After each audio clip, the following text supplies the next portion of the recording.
For more on this, Esther Stanford Xosei, a historian and founder of the international social movement for African Reparations, joins us live now from London. Welcome to the program, Esther.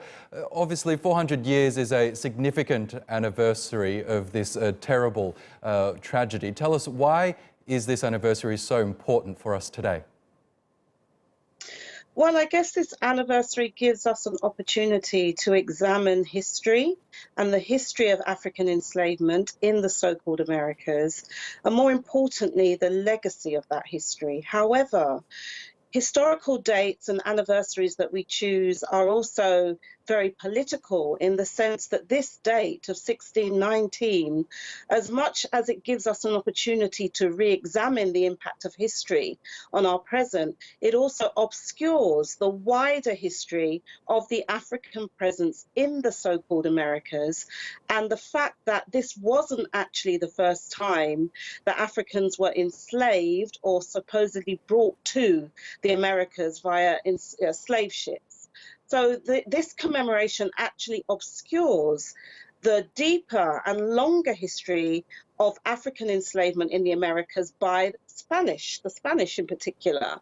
And that's something that we also need to interrogate, because otherwise we have a false starting point of Africans' contributions to developing the so-called Americas, and also we don't learn sufficiently about the resistance. So many people may not realize that there was a rebellion in 1526 of African people who had been enslaved by the Spanish prior to them being enslaved by British or English colonial North America.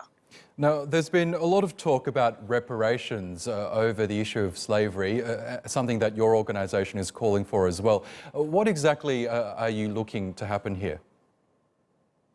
Well, reparations is really about repairing the harm, and before you can do that effectively, you have to stop the harm. So some of the footage and the interviews that you showed preceding me are really evidence of the continuing harm.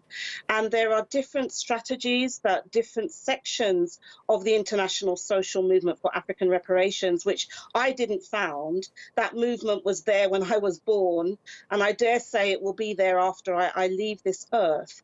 But in North America, they are calling for HR 40, the implementation of HR 40, and a commission to study reparations proposals acts. In the UK, we have a similar initiative calling for an all-party parliamentary commission of inquiry for truth and reparatory justice. Because in order to repair the harm, we have to know the full truth about what was done and how that history is impacting on our present today, in order to ensure that we are guaranteed a future.